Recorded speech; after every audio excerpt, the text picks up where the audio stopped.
E fala, moçada, hoje eu vou fazer um trem aqui que é pra fazer barulho na bike. Isso que eu fiz ontem, mas eu vou fazer de novo só pra mostrar pra vocês.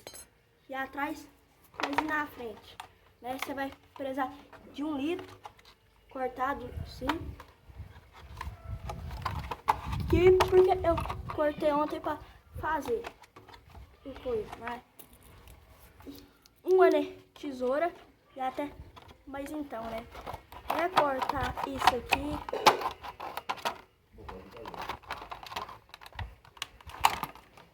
Você que quer fazer barulho, porque, ó, latinha, mas garrafa, mas estrova, né? Isso não vai te estrovar, né? Aí você vai fazer isso aqui, depois um pano e uma faca. Você que é menor de 10 anos aí, pede e ajuda pro seu pai ou pra sua mãe. Você está ouvindo? Vocês têm que estar ouvindo, né?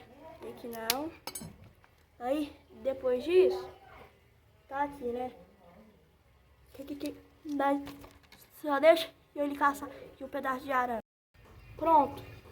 E aqui tá o arame, em uma parte. O que você vai fazer aqui? Dobrar ele em 2 partes. E aí, depois o que eu faço?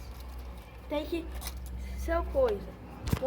Tem que pôr em um lugar pra filmar melhor pra vocês. Em outro lugar que vai filmar melhor. Não, tem que ser mais perto.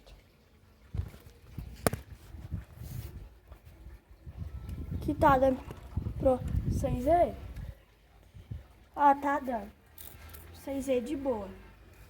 E aí, vocês vão pôr bem aqui, ó. Não tem esse amassadinho aqui na sua roda.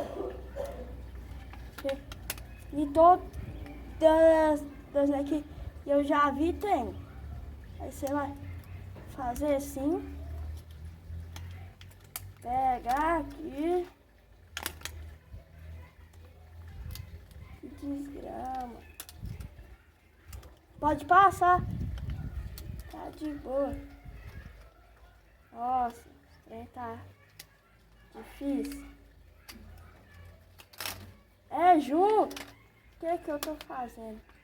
Eu mesmo tô fazendo errado. Tem que abrir mesmo.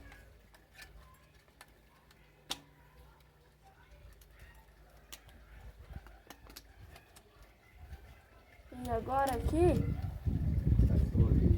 vocês só vai pegar aqui, ó. E apertar. E agora, mas o teste fica bem assim, ó.